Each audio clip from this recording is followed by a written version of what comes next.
It's 2024, people, and in this coming spring's draft, it's going to be 20 years, believe it or not, since the Pittsburgh Steelers drafted number 7 Ben Roethlisberger out of Miami of Ohio. But the premise of this video is not as if he's going to go to the Hall of Fame, because let's face it, guys, I think anyone with half a brain cell would say that Ben's going to be in the Hall of Fame by the end of the decade. But the premise here is he going to get in his first year of eligibility, which would be 2027? This has been heavily debated more than you think. I've seen a lot of people say that he is, and quite honestly, a lot of people say that he isn't. So that's what I'm going to talk about in this video. What is going on, everybody? I am Mac, back with another video. As always, do me a favor, like, comment, subscribe, follow on Instagram, link down in the box below. So Ben is 42 years old today. And I think it's only fitting that this video comes out today as if he's, in my opinion, a first ballot Hall of Famer or not. So let's talk right about it right now. So we all know the type of QB that he was. He was one of the most prolific passers in NFL history. And upon his retirement a couple years ago, he ranked 5th in NFL career passing yards, 8th all-time in touchdown passes, and 5th in completions among quarterbacks with a minimum of 1,500 career attempts. He also had the 4th highest career winning percentage as a starter in the regular season among those quarterbacks with a minimum of 100 starts, and was one of 6 quarterbacks in NFL history to have beaten at least 31 of the current 32 teams.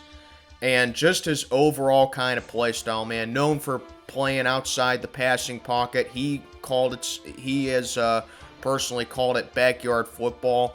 To me, Ben was kind of like the last of a dying breed of a QB, where you don't see a whole lot of quarterbacks nowadays taking a beating in the pocket, and he's just standing there playing a warrior role, playing through injuries, most of them being nagging. Some of them were severe, but he played through injuries, and he absolutely just stood there and anchored the team, and especially the later parts of his career.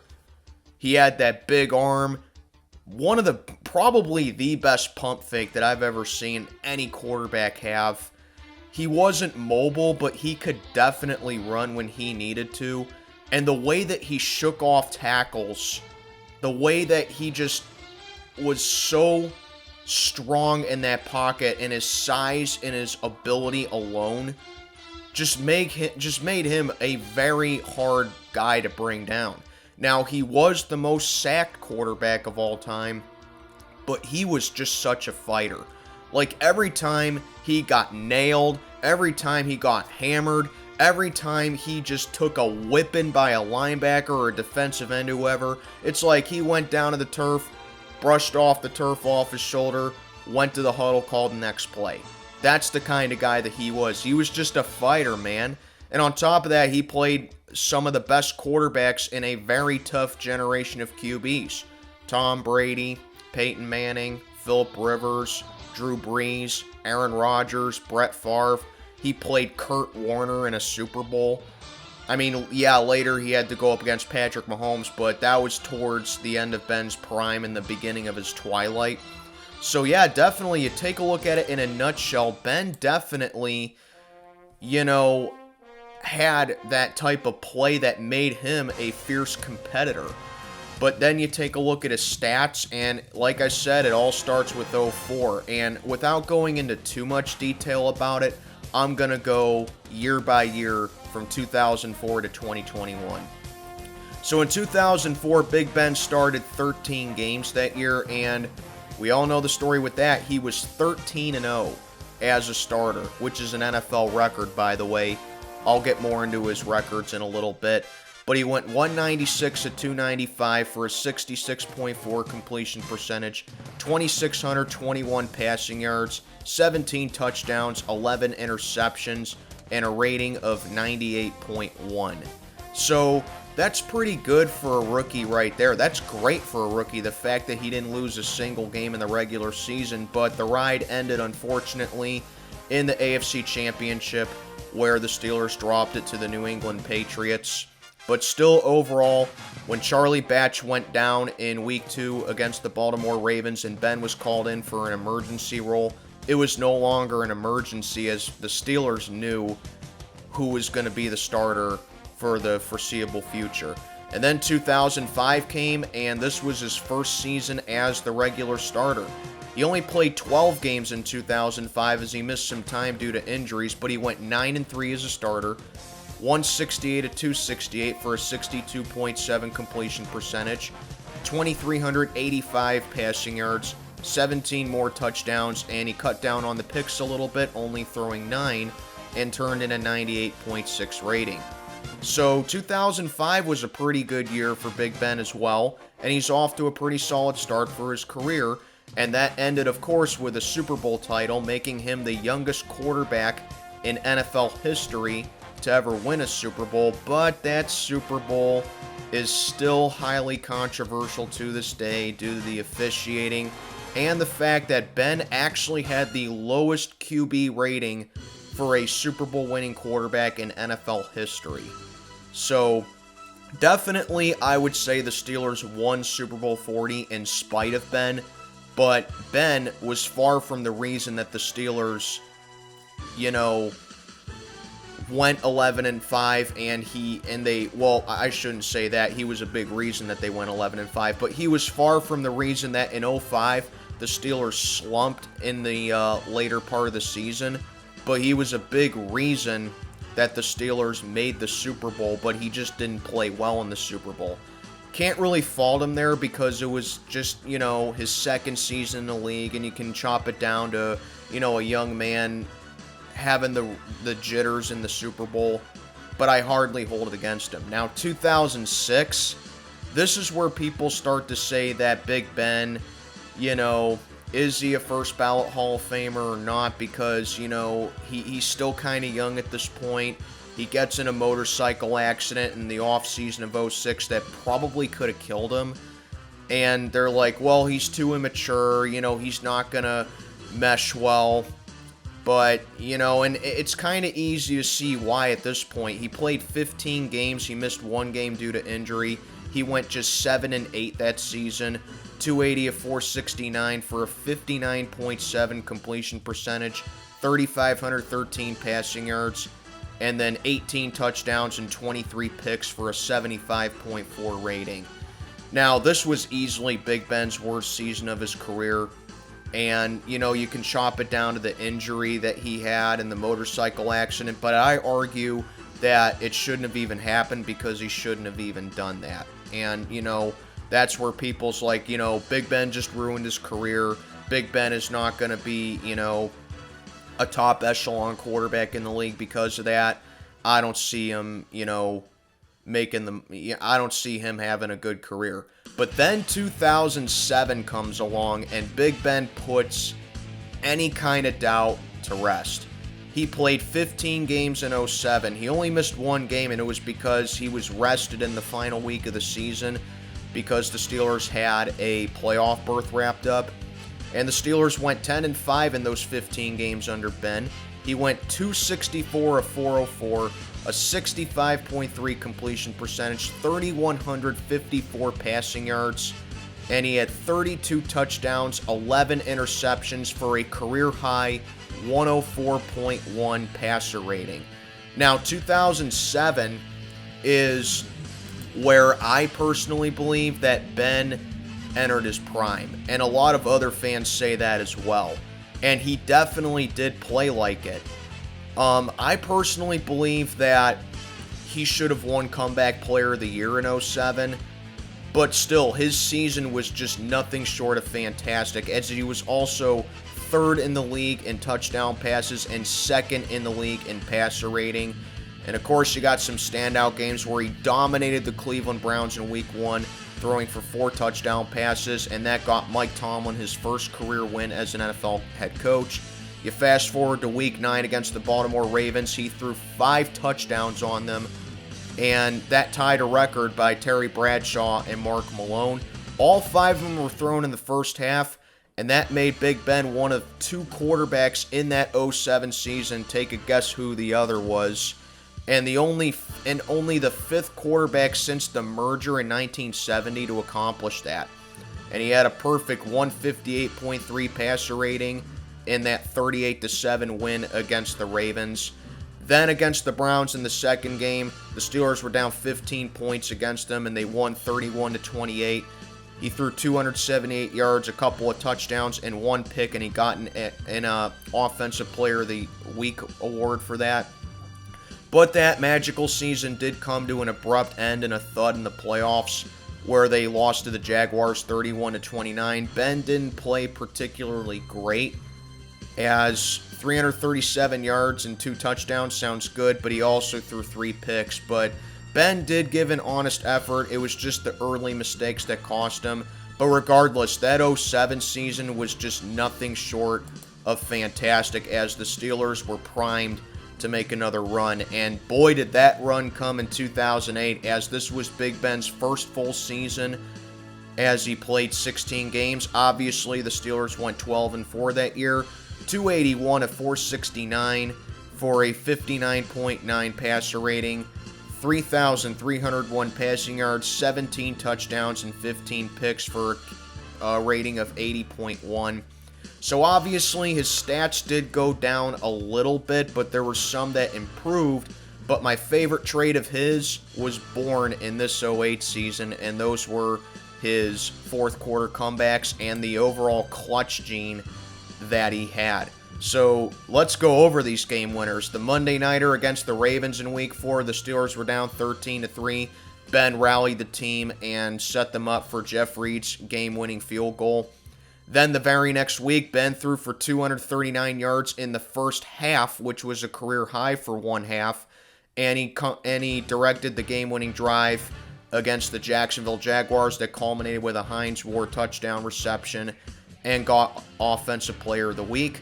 Against the Dallas Cowboys on my 13th birthday, actually, and my personal favorite regular season game by Ben in my fandom, they were down again 13-3, but Ben led the comeback win, and Deshae Townsend's pick six punctuated it, and that was Big Ben's 49th victory as a starting QB that broke the record for the most wins by a QB in his first 5 NFL seasons. Then the Steelers clinched the AFC North in Week 15 with a win over the Ravens that included an underrated game winner to Santonio Holmes on, quite frankly, an underrated drive of his. And then obviously in the playoffs, the Steelers beat the Chargers in the divisional, as the Steelers had the first seed. And then they completed the clean sweep of the AFC North by beating the Ravens in the AFC Championship 23-14. And now, here's Big Ben's crowning jewel of his career, which was Super Bowl 43 against the Arizona Cardinals. And on the first 2 offensive drives, Big Ben passed for 122 yards on 7 of 8 attempts, which was just 1 yard shy of his total from his first Super Bowl start. And then trailing for the first time in the game, 23-20, with 2.5 left in the game, I think every Steeler fan knows what happened there.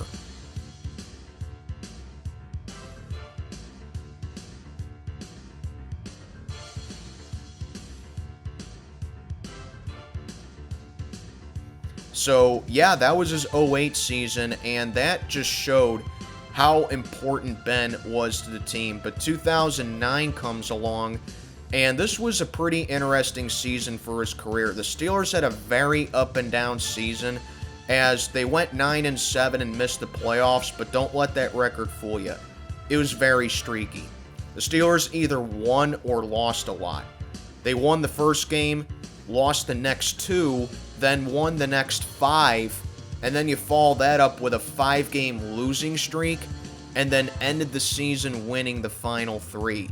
And I think the games that sum the season up for Ben as a whole come in Week 14 against the Browns, where Ben was sacked 8 times and didn't lead a touchdown drive in his first ever loss to the Browns, ending a perfect 10-0 record against them.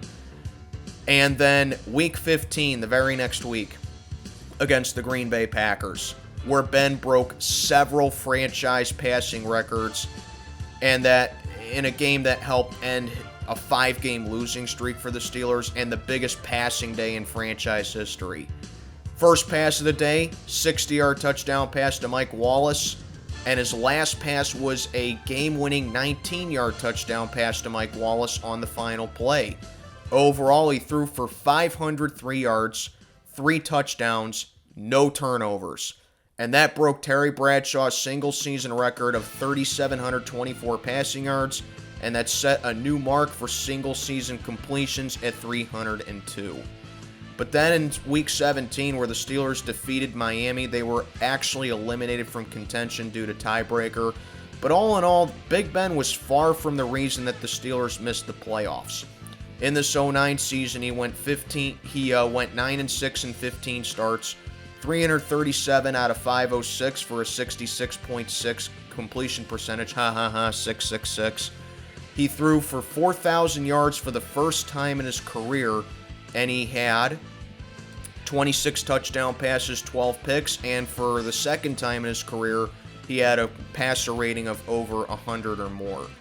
But then 2010 comes along, and we all know what happened in the offseason with his rape allegations, and he was suspended for the first 4 games of the season. I'm not going to dive too into that because that's not what this video is premised on. So he returned in Week 6 against the Cleveland Browns, and he went 16-27 for 258 yards and 3 touchdowns with a pick in that win over the Cleveland Browns. And Ben obviously only started 12 games for the Steelers, but the Steelers did go 9-3 and had another strong 12-4 season, where Ben had a respectable season, but I really wouldn't call it amazing like his previous couple of seasons. He went 240-389 for a 61.7 completion percentage, 3,200 yards on the nose, 17 touchdowns, 5 picks, which would be his career low in interceptions for a season, and he had a rating of exactly 97. But most people point towards the defense as to why the Steelers had the season they had. They're not completely wrong. The Steelers did have the number 1 seed in 2010, but they did ride it all the way to Ben's 3rd Super Bowl appearance.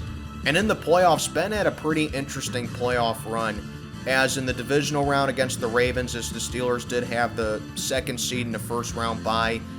He was sacked, fumbled the ball, and both teams thought it was incomplete, but it was eventually picked up by Corey Redding for a Ravens touchdown. And the Steelers found themselves in a 21-7 hole in the 3rd quarter.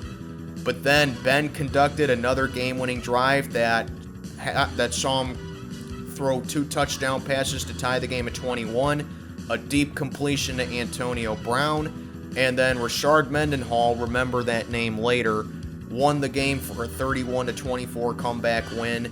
And then against the New York Jets, he really didn't play great, but still he was far from the reason the Jets had those 19 straight unanswered points with the Steelers up 24-0, as he did pretty much win the game for the Steelers, as on 3rd and 6 he scrambled right, found Antonio Brown for a 14-yard completion, and the Steelers were on their way to the Super Bowl. But like I said, didn't really play great, as he just went 10 of 19, 133 yards and 2 interceptions in the win.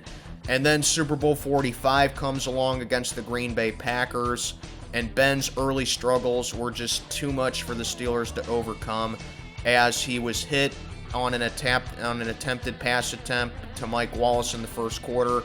It was intercepted for a touchdown by Nick Collins, and that pretty much took any kind of momentum away from the Steelers. They were down 21-3 in the second quarter, and then Ben completed 2 touchdown passes to make it 21-10 at halftime. Well, he had 2 touchdown passes on the game, I should say. He completed a touchdown pass to Hines Ward to make it 21-10 at the half, I should say. And, the Steelers did battle back, to Ben's credit, and they, made it a really good game, but they were just unable to capitalize. And then 2 things happened. Rashard Mendenhall's disgusting fumble that lost the game for us. And then on that 4th and 5 at the 33, Ben couldn't complete the pass to Mike Wallace. As in Super Bowl 45, he went 25 of 40, 263 yards, 2 touchdowns, but those 2 interceptions that really took some life away from the Steelers. And this season in 2010, in my opinion, is the one that really decides if Big Ben is first ballot or not because of the off-field drama that he had and how he was able to overcome it. And, you know, to his credit, he really did play well. I just wouldn't call it a fantastic season, but from there on, it was up to him specifically as to how he was going to rewrite his career. He was in control of his own destiny, and he really did make it count. 2011, he played 15 games. He only missed one game as the Steelers went 11-4, 12-4 on the season, but had to be satisfied again with a wild card as they got swept by the Ravens. But Big Ben himself went 3-24, 5 for 13, 63.2 completion percentage, another 4,000-yard passing season, 21 touchdowns, 14 picks, and a 90.1 rating. As again, some standout games after a really bad start to the year in Week 1 against the Ravens. He set career worst as he turned the ball over 5 times. And at the time, it was the worst margin of defeat in his career as the Ravens won 35-7.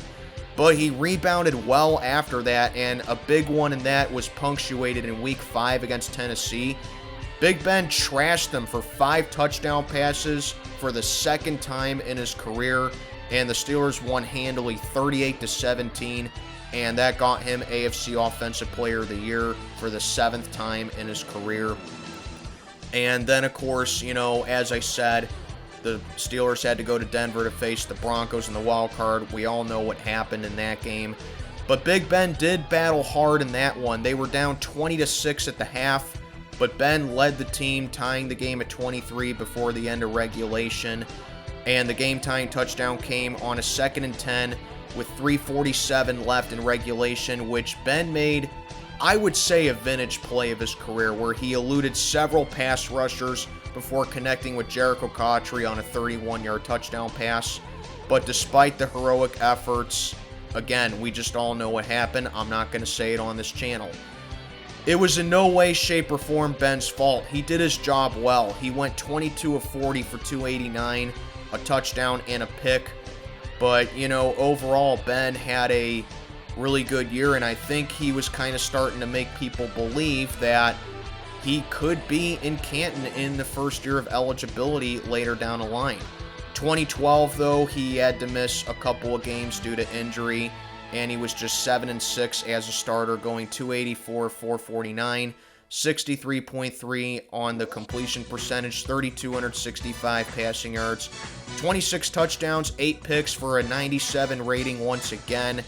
But overall, I think 2012 was a really solid year for Ben, given the time that he missed and the fact that, you know, he had to overcome his defense letting him down at this point of his career.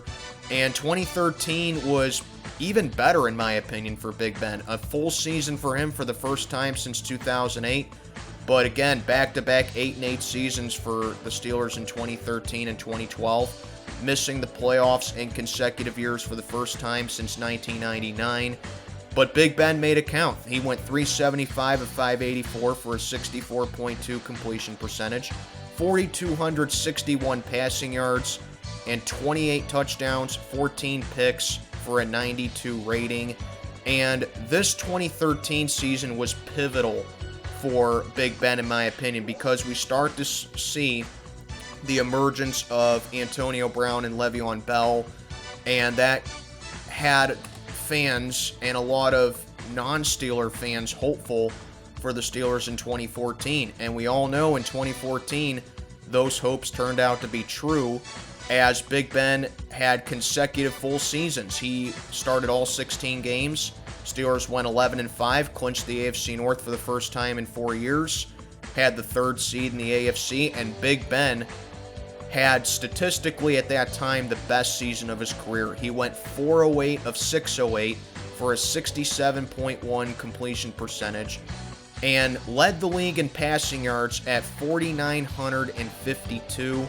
Drew Brees also had that exact many passing yards, but Big Ben did it in fewer completions.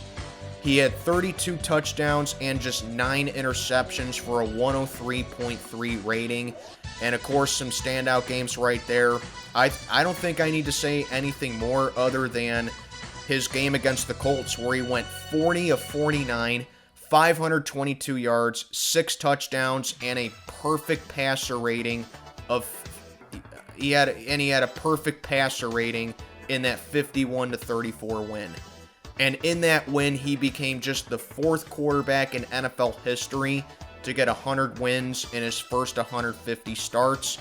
And he also became the first NFL quarterback to pass for over 500 yards twice in a career. And then the very next game against the Ravens, he went 25 of 37, 340 passing yards, and 6 more touchdown passes. So obviously he's shattering records left and right now. And even though the playoffs did end with a thud, as the Steelers lost 30-17 at home, Ben was sacked 5 times and threw 2 picks. But this season was just nothing short of amazing. His best season that he had since 2007. Not that any other season that he had wasn't good, but this was a highlight season for him. He had career highs that season, and it was clear, in my opinion, that Big Ben just was the man. He elevated his game from, fighting off defenders and playing that backyard football that we all know that he used to play, to now him being a really good pocket passer. And then 2015 comes along and Big Ben punctuates it once again, as he only played in 12 games, again missing more time due to injury, and he went 7-4 for 319 of 469, completing exactly 68% of his passes, 3,938 passing yards, 21 touchdowns, and 16 picks for a 94.5 rating. And the Steelers once again made the playoffs at 10-6. They had to be satisfied with the wild card, as the Bengals won the AFC North, but they beat the Bengals in that wild card round. Not gonna go too much into it because we all know what happened. But the ride ended in Denver as the Steelers dropped it to the Broncos. But still 2016 saw a lot of really good moments for Ben. There were, after a bad start against the Patriots in week 1, he dominated the 49ers the following week, but then he got hurt against the Rams in the following game. But then after that, he played really well, and he had another injury against the Raiders on November 8th of that year. But then in the first game against the Cleveland Browns, he was listed as active despite being injured. Landry Jones got hurt in the game, and Ben entered the game in relief, actually, and he threw for 379 yards and 3 touchdown passes in the win, and those amount of yards were the most by a quarterback in relief since Don Strock did it in 1982. And then against the Legion of Boom with the Seattle Seahawks, he threw for 456 yards and 2 touchdowns, but he also threw 2 interceptions as well. And Seattle took that game 39-30. He also had a penchant for torturing the Indianapolis Colts, as he had a 4-touchdown pass, 364-yard game against them. And then against the Broncos earlier in that season, he overcame throwing 2 picks against them, and the Denver Broncos had the number 1 defense in the league. They eventually did win the Super Bowl as well. And with the Steelers having the ball 3 times in the fourth quarter, with Big Ben conducting 3 scoring drives, I should say, all of which were touchdown passes for 380 yards, and a whopping 40 of 55 throwing those touchdown passes, just showed how truly clutch that he was. And then 2016 comes along, and it was undoubtedly the era of Ben having the most complete offenses of his career. Started off the year with back-to-back 300-yard passing games against the Chiefs and the Jets, respectively, in weeks 4 through 5, and he had 9 touchdown passes in that span, and another AFC Offensive Player of the Week. But then he got injured against the Dolphins in week 6, and he was forced to miss some time, as he only missed pretty much 1 game all season, despite playing in 14 games. The second game he missed was due to him being rested for the playoffs, but he made it count. He went 10-4, 328 of 509 for a 64.4 completion percentage, 3,819 passing yards, 29 touchdowns, and 13 picks. And, despite a shaky return against the Ravens, he had a great game against the Dallas Cowboys in Week 10, but he was on the losing end of that game, which, again, he was let down by the defense. But all in all, Ben was amazing in that game. 37 of 46, 408 yards, 3 touchdowns. And for all the people who say that he benefited from his defenses, this game shows that in the later phases of his career, the defense actually let him down more often than not, and he had to put the team on his shoulders. This is a perfect example of where I say Ben is actually underrated, because how can he be overrated when he never gets credit for anything that he ever does? The man literally threw for over 400 yards, and he had the would-be game winner. Last I checked, Ben wasn't the one who let a rookie running back run for 114 yards on 21 carries and 2 touchdowns, including the game winner. But hey, that ain't none of my business. But still, 2016, despite a hard end once again in the AFC Championship, you can't call it anything other than short of amazing, because Big Ben was actually in MVP consideration at one point in the season, but I think the injury set him back. But overall, another stellar year for 2016. Then 2017 comes along, and Big Ben gets off to a respectable start, but then Week 5 comes along against Jacksonville, and Ben turns the ball over 5 times, all of them being interceptions against the number 1 passing defense in the league, as the Steelers were crushed at home by a final of 30-9. But Ben did come back nicely from that really bad game, and it culminated in Week 11 on Thursday nighter against Tennessee. Demolished them once again, going 30 of 45, 299 yards, and 4 touchdowns in a 40-17 win. That was the game where Big Ben recorded his 4,000th career completion on a 3-yard touchdown pass to Jesse James. So let's just rip the Band-Aid off right now, as a couple of games later, the Steelers clinched the AFC North with a win over the Ravens, where Ben went 44 of 66, 506 yards, and 2 touchdowns in a 39-38 win, becoming the first player in NFL history with 3 500-yard passing games. And at the time, his 44 completions set an NFL record for most completions in a non-overtime game. So then, obviously, in Week 15, this is where people start to say that, Ben throws ill-time interceptions because of the Jesse James no-catch BS against the Patriots. And, even though it was BS, and I'm still salty about it, the Steelers still had chances to tie or even win the game, but Ben threw a real bad interception in the end zone that resulted in a Patriot win. And then, obviously, we all know what would happen in the playoffs. One of the most disappointing ends to a season in franchise history, where against Jacksonville, he did throw for 469 yards, 37 of 58, and 5 touchdowns. But the interception that he had and the lost fumble that was returned for a touchdown proved to be pivotal, as the Steelers lost 45-42. And this is where the game is the mixed bag it comes in for Big Ben being first ballot or not, seeing that his stat line was impressive and had to battle back against a top echelon defense, but he was also part of the problem for why the Steelers needed to battle back. But regardless, Ben had another fantastic year in 2017, basically playing a full season, missing 1 game due to being rested for the playoffs. He went 12-3 of those 15 games, 360 of 561 for a 64.2 completion percentage, 28 touchdowns and 14 picks, and a 93.4 completion or passer rating rather. So now 2018 comes along, and I consider 2018 to be the last season of Ben's prime, and when you look at it, it's really not that hard to argue against it.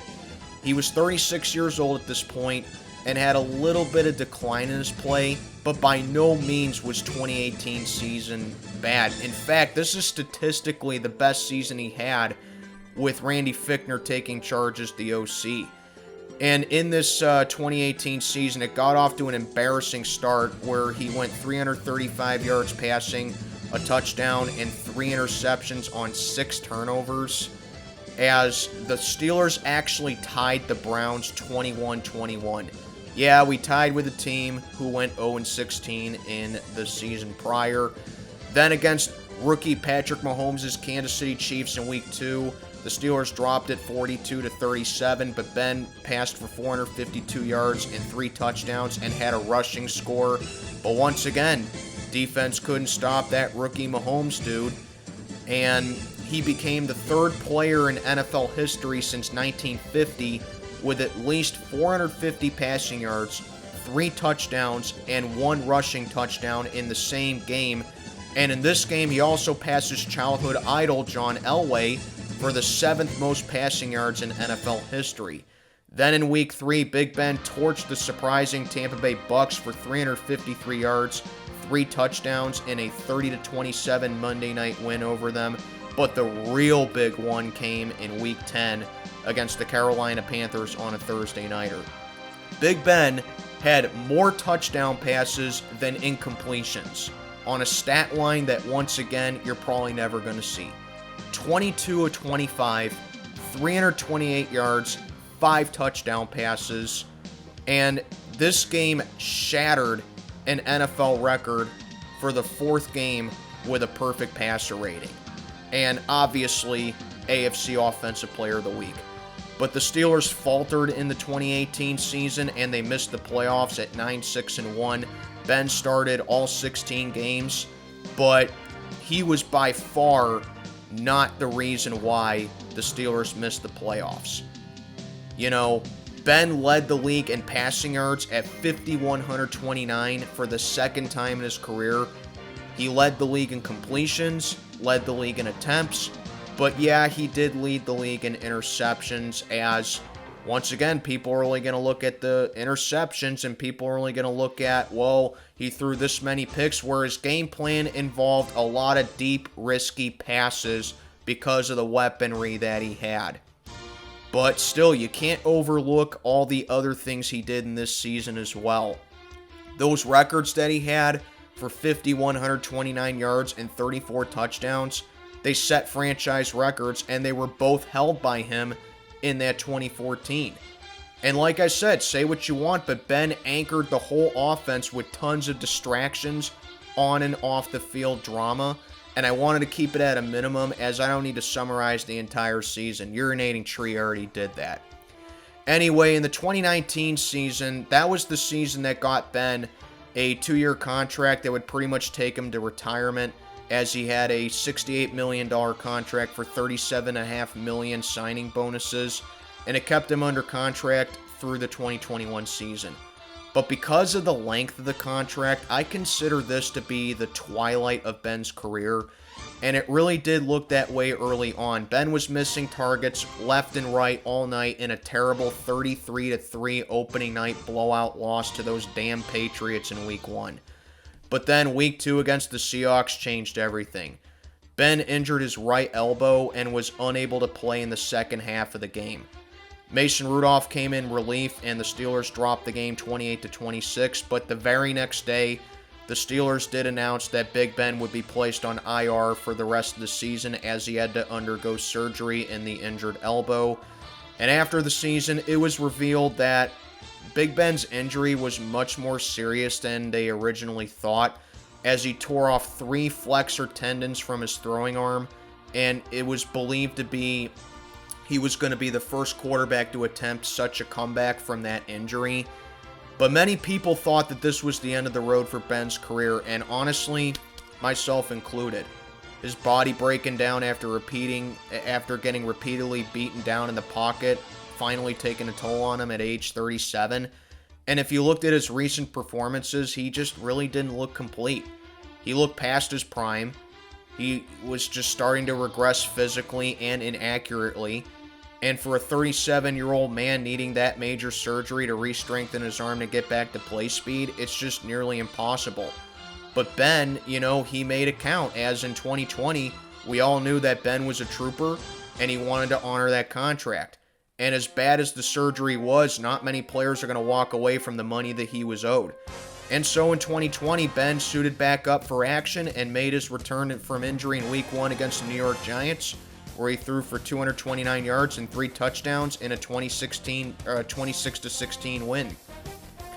But 2020 did see Ben have some other really good games, as in Week 5 against Philadelphia, he threw for 239 yards and 3 touchdowns, all to Chase Claypool, as they won 38-29. And that victory helped Pittsburgh get off to their first 4-0 start since 1979. 4 weeks later against the Dallas Cowboys, Ben threw for 306 yards and 3 touchdowns in a 24-19 win. And that win over the Dallas Cowboys made the Steelers 8-0, their best start in franchise history. And then the very next week against the Bengals, he had 333 yards passing, 4 touchdowns in a 36-10 blowout win, and another AFC Offensive Player of the Week for that effort. But then Week 13 was where the Steelers started to really fall down and where Ben's career pretty much came to an end. They lost to Washington 23-17. Ben threw for 2 touchdowns and pretty much a game-losing interception. And even though it was their first loss of the season, this is where it started to really spiral out of control for the Steelers.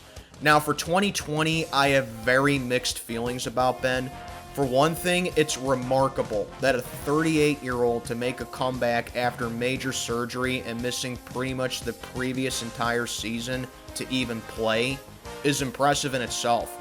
I mean, I always admired his guts, and I always admired his determination and hard-working ethic. So kudos to Ben for that. But it's not like we were getting 2007 to 2018 Ben. In the second half of the season, he was really becoming inaccurate. His arm strength was shot. He was forcing a lot of passes. He had a lot of bad decisions. And he looked like the Fred Rogers statue in the pocket for most of the games. And yeah, I know it's easy to blame the OC for no established run game and making Ben throw for 35 to 40 times a game, barring in mind the surgery that he had. But Ben was still the one going out there and performing. This is the season where he really showed his age, and he really did start to lose his best abilities as a QB, and he looked more like a liability rather than a leader, and the team just had to adjust to his declining abilities. It was just a bunch of low-risk passes and short screens, and it was getting the Steelers nowhere offensively after that 11-0 start. You saw teams that were starting to figure out Ben's play for that season, and it was just being covered up by big plays by receivers. Now, Ben did finish that season with 3,803 passing yards, 33 touchdowns, and 10 picks, but it's incredibly misleading. It was a clear indicator that many of them were short passes due to his declining abilities, as I said, and people just had to face the harsh truth about his career winding down. The Steelers did go 12-4 and won the AFC North with the 3rd seed, but they came in ice cold in the playoffs. It was their only playoff game against the Browns, and it was a complete disaster from the start. And I mean from the start. Big Ben did go 47 of 68 for 501 yards and 4 touchdowns, but he also threw 4 interceptions in a 48-37 loss. Watching him play, not just in that game, but for the rest of the season, was pretty depressing as a fan. I mean, the stats, they look incredible, but they're very misleading. The Browns had a backup secondary, the Steelers were down multiple scores, so Ben had to stat pad that game, and it was in garbage time. That's just not who Ben is as a quarterback. And it was at this point in 2021 where I had to come to a realization. The Ben that all Steeler fans knew and loved was gone. And in 2021, it had to be his last season. And really the only reason that he came back was because he was owed $41 million. But a contract negotiation saw him take a pay cut, and one more season it was for him. He only missed 1 game in 2020 due to COVID protocol, but he still played 16 games. And in this 2021 season, Ben went had 3,740 passing yards, 22 touchdowns, and 10 picks. And he also had an additional rushing touchdown. The Steelers went 9-7-1. They played the Kansas City Chiefs in the wild card and got destroyed 42-21.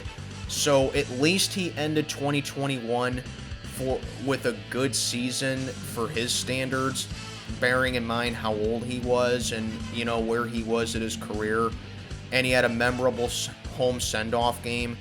But overall, his twilight was just very difficult to watch, and he officially retired on January 27th of 2022. So in conclusion, here are the reasons why that Big Ben might be a first ballot Hall of Famer and where I argue that he is. First, you take a look at his stats. In 249 games, he was 165, 81-1, 5,440 out of 8,443 attempts for a 64.4 completion percentage, 64,088 yards, 418 touchdowns, 215 picks, a 5 to 2.5 touchdown to interception ratio, 93.5 passer rating, 41 comebacks, and 53 game-winning drives. He was a 6-time Pro Bowler. He has the 2 rings. He was the 2004 Rookie of the Year, 18 AFC Offensive Player of the Weeks, 3 Super Bowl appearances, 3 AFC Conference Championship titles. He had 5 AFC Championship game appearances. And, of course, he spent all 18 seasons with the Pittsburgh Steelers. You take a look at the start that he got off to. Yes, people say that it was the defense because the Steelers did have strong defenses in the early part of his career, but you also got to know that he really didn't have like a superstar receiver, and he had a really busted O-line for the majority of his career, but he really did assert himself in there, and he shot himself out of a cannon to get off to the start to the start that he had for his career. Just overall, the spark that he provided for the offense that he had for his career, it was really clear that he was the anchor and just the heartbeat and just the general commander-in-chief for why the Steelers were getting places offensively. He wouldn't have done that if he wasn't great. He wouldn't have gotten all those accolades, and he wouldn't have gotten all those AFC Player of the Weeks and conducted those game-winning drives had it just not been for him. That's just pure talent right there. And his play style, like I mentioned at the beginning, just summarized it. Super Bowl 45, like I said, it was both why he may and why he may not be first ballot. But even towards like the end of his twilight and at the end of his career, even with the Steelers getting nowhere, you did see a guy, despite a predictable play style, him just being responsible for targets and just overall the offense. But I think the biggest reason why Big Ben is a first ballot Hall of Famer are because of the NFL records that he holds and the Steelers franchise records that he holds. So here's some NFL records that Ben has. In, that 04 season, regular season wins as a rookie QB, he was 13-0. The longest regular season win streak to start a career, 15 games, and he won all 13 starts, as I said, in 04, and he won the first 2 in 2005. He has the most wins as a starting quarterback in the first 5 NFL seasons at 51. He's the youngest starting quarterback to ever win the Super Bowl, even though, like I said, he had that really bad QB rating in the Super Bowl. Most 500-plus passing yard games at 4. Most career games with a perfect passer rating. Most games with a perfect passer rating in the same season, and that came in 2007. Most touchdown passes in consecutive weeks. Most completions in a playoff game or regular season game at 47. And of course, he has the 41 comebacks and the 53 game-winning drives. And even those come with records as well, as he set an NFL rookie record in 04 with 5 comeback wins in the fourth quarter, 6 game-winning drives in the fourth quarter or overtime. And he also has the most comeback wins at 19 and game-winning drives at 25 through the first 7 seasons of his of his career. He's the only quarterback in NFL history to reach 20 comeback wins before the age of 30. Upon his retirement in the 2021 season, Big Ben was also tied for the second most game-winning drives of all time at 53, and he's also in sole possession of the second most game-winning drives, including the playoffs, at 57. Now for some Steeler records. He has the most career passing yards, the most career passing touchdowns, most career interceptions, most career passer rating. He has the career completion percentage in a minimum of 20 attempts. He has the longest completion percentage, or the longest completion, I should say, at 97, which was done twice in 2017 and 2018. He has the career pass attempts, career pass completions, career 400-plus yard passing games at 12. He has the 4 500-yard passing games. He has the completion percentage at 67.1 in a single season. Touchdown passes in a single season, that came in 2018. The single season passer rating at 104.1. The passing yards in a season at 5,129, that came in 2018. The pass completions in a season in 2018. The passing yards in a game at 522, that came in 2014. The pass completions in a game at 44. Touchdown passes in a game at 6. So those are all records that are held by Big Ben as both an NFL player and as a Pittsburgh Steeler. But I can also see why people would say that he isn't a first ballot Hall of Famer, because even though I don't like to use individual players as a reason for, losing a game, he also didn't really do too great against the tough era of QBs that he played against. He did miss a lot of games due to injury, and like I said, he had some pretty ill-timed turnovers as well. Even though this shouldn't be an issue, he did have the off-field issues, but there's always those morons that say that, well, he's not first ballot because of the rape allegations. And I think probably the biggest reason is because after, I would say, Super Bowl 43, his playoff performances were kind of subpar, but by no means bad. But that's not what you're really looking for when it comes to, playoff performances. You have to be the best in order to beat the best, and Ben was kind of inconsistent in the playoffs after Super Bowl 43. So with all that being said, my personal verdict on Big Ben being a first ballot Hall of Famer is this. Personally, I believe he's first ballot. He was a great quarterback without being truly dominant. I wouldn't call him dominant, but I would call him clutch. I would call him a winner, and I would call him one of the best quarterbacks of all time and an all-time great when you look at it in a nutshell. Overall, I think he's a first ballot Hall of Famer. Anything later than him getting in 2028 is just unacceptable. I'll take 2028, but only 2028. But in my opinion, Big Ben is going to Canton in his first year of eligibility. So yes, if you stay true with this whole video, hey, major props to you. That's loyalty, that's dedication. I appreciate it. If you turn the video off, I don't blame you. I brought up a lot of stats and I brought up a lot of facts. But let me know what you think. Do you think that Big Ben's first ballot or not? Let me know what you think. I am Mac, checking on out for the day. Have a good one, everybody.